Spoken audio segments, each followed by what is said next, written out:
Scar. What a festival. What up, Reggae Jam? Munchie at the Reggae Jam 2011 for Reggaeville with the great Hugh Brown in the place. You are at Reggae Jam. You are here with President Brown. Ranking Joe is gonna perform tomorrow. Linval Thompson is here. Is that like a link up this weekend? Well, to be honest, it's a pleasant vibe for a real link up because it's not all the time we get to perform together in situations like these. So, it's a great link up for us. So you enjoy your performance yesterday? Yeah, man, I did, honestly, and the response from the people was great, and it's my first time at Reggae Jam, and, big respect to all the supporters, and the promoter and all the staff, everything was in order, so far. Give thanks. So when you started DJing in the late 60s and 70s, that was nothing like that. I mean, there was sound system. Could you ever imagine that you would perform on a stage like that with band and everything? Well, to be honest with you, when I started out in the music, I never started in music and taking it as a career. I just do it for the fun and the inspiration that I get from the elder people, like singers like Ken Boothe, Heptones, Burning Spear, even Linval Thompson, Johnny Clark, just to mention a few, Max Romeo, Delroy Wilson, Dennis Brown, and the legendary DJ Uriah himself, That's the man who really inspired me and draw me into the music. So when you started that DJing for a sound system, no DJ was recording, did recordings by that time. I mean, you did that with the sound system live, and then today you have out so many recordings and stuff. Have you ever imagined that you would be in that position, really recording something? Well, before my time, there was recording. DJs were recording because Uriah was recorded, King Stitch recorded, Ira recorded, Prince Jasper, Dennis Al Capone. But Uriah is a person that grasped my attention. All of them grasped my attention, but Uriah grasped my attention most because one of the reasons we were living in the same Kingston 11 community, which is a place called Tower Hill between Waterhouse and Cockburn Pen. And fortunate for me, King Tubby's sound system was in the same area, and King Tubby's was the #1 sound. So, of all the DJs, Uriah was the first person that really grabbed my attention and let me realize that, hey, the music that I have inside of me, this is the department that I'm connected with, not with the singing or playing the instrument, but it's to just rap, as they call it, DJ, and express myself in a different form, Uriah is a man. But another thing that was in the area where you grew up was also Duke Reed's studio, right? Yeah, because I was born, before I lived in Tower Hill, I was born in Western Kingston, which is Denham Town. I grew up on Bond Street, Chestnut Lane, Charles Street, Love Lane, Pink Lane, all those places. And I was just living 2 doors from Treasure Isle, because Treasure Isle Studio is 33, and I was living at 37 Bond Street, So it's just 2 doors above Duke Reed, and every day I always see musicians going up there. Even when my mom sent me to the shop and she said, come back quick, I have to stop. That's the first place I see people like Tommy McCook, Winston Wright, they call him Bluebeck, great keyboardist, Wire Lindo, those guys, Yeah. So when did you actually did your first recording? When I did my first recording, to be honest with you, I can't remember exactly what year, but it's early 70s. I think it was like about between 70 and 71. And the first producer I recorded for was Winston Edwards. And second producer I recorded for was Yabby U, Vivian Jackson, and then Bonnie Lee, and it goes on from there. How was the production process like back then, and also the lyrics writing and stuff? How was that like? Can you compare that to today? Well, people, first time, certain things we would say it, but we wouldn't say it openly like some of the younger generation would say today. But it was happening, And the only thing that people are keeping it in the way they would say in the dark more. But the lyrics in those days is more positive because we inspired to for freedom. And the only way for freedom, we have to speak about justice and all those kind of things, you know.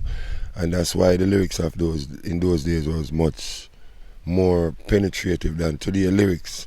But at the same time, today's lyrics, you know, what the youth them coming up with is reality still, to be honest with you, because people dressing naked, people shooting people adore those things, and you know, and so on and so on. So it have to be said.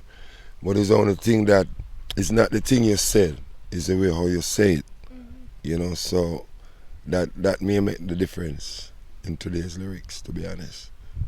Would you say back then was also a different vibe in the whole DJ scene?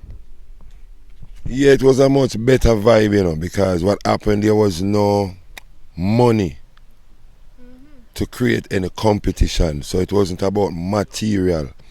It more was like about hearing yourself coming on the radio, knowing that you pass a bar, which they call a pub in Europe, and hear a jukebox playing your song, or you know, some of your friends come and tell you that they hear your song playing on the radio. Because we wasn't thinking about money at that time. Like you asked the question before, if I think I would be here in Germany DJing with a band on stage and think, no, I didn't, because like we didn't take DJ business as a career, or the music as a career. We just take it as fun and free, you know, freedom of speech, you know what I mean, and express ourselves in whichever way we can, you know.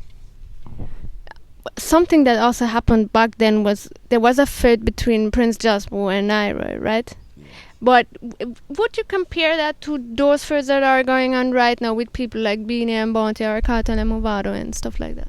No, because I tell you something, as you ask that question, you have a record that Prince Jasper did called Ira, You a Boy. If you listen to the introduction on that record, I is the person talking to Prince Jasper, and the intro said, what happened, Jasper?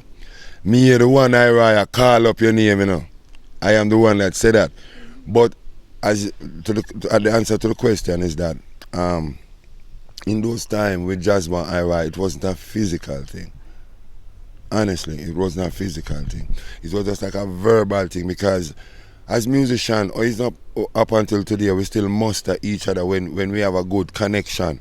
You know, we take the mickey, or take the piss, or tease someone about something, because it's part of entertaining, you know. And in that time, it was just verbal confrontation. It was no physical thing, you know what I mean? And that was it, you know. Do you listen to contemporary dancehall still? To those people like, I don't know, Beanie Bounty, those DJs? Yeah, man, I listen every artist, every music, to be honest with you. I listen every music. I might don't listen some music a lot, but I still listen to music, even if I can't understand the language, honestly. So, Bunty and the whole of them music, and Beenie Man and Mavado, Elephant Man, the music good, you know. I respect them. It's just that, boy, me don't really know what really happened. It's only them, each individual can explain what is what. But, you know, me not find them as not being good artists. Them are good artists and very creative and things like that, you know. So I respect them, because Beenie Man is a veteran, you know. A lot of people don't really realize that, because Beenie Man was amongst us when he was a little boy, you know. Beenie Man and Risto Benji. Yeah, he died now, you know. But it so happened, that's why if people really check Beenie Man, people should really respect what he done and the position we are reaching his career today, because he's been working very hard, and hard work really pays. And sometimes you would like things to happen quick, but if it don't happen, you have to make up your mind to work. And Beenie Man has been working a long time, so I respect them, man. Trust me, respect them. You are in the business, I mentioned that earlier, from the late 60s, so that means about 40 years now. So are there some people that you would say, I can still see them on stage in 40 years, you know? Yeah. Persisting that long? Yeah, man. A lot of youths, me can see them up until 40 years and performing as long as Jah give them a life to live, because they make songs that relevant to each generation. Artists like Sizzla, Capleton, same Beanie Man, Elephant Man, yeah, Mavado too. But it's only thing that some of them gonna get more songs playing than the other because it depends on the direction where you take with your music.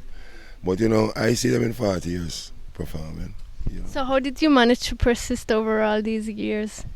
Well, it's just try to live good and and with the energy and the support of you people, because music is not only about the artists, it's all about the people. And whichever song an artist record, that inspiration come from the people, honestly. Even if the artist have the experience, he didn't have it all by himself. He have it with someone, you know what I mean? Yes. So the people is the energy, the people are the resource, and that's what it goes for me, And what is still going for you in the future? What can we expect from you still? Do you have any plans for the near future? More music. Yes, good.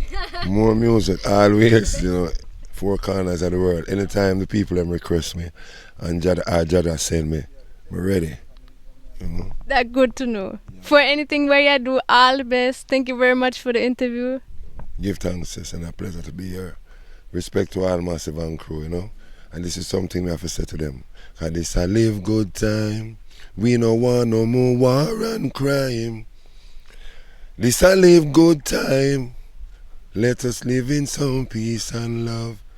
I apologize for my voice, but you don't know, so I still have to make you hear something. See, bless up. Thank you very much. Reggae Jam. What up, Scar? What a festival. What up, Reggae Jam? That's Scar, I'm a select. Some of them, hey.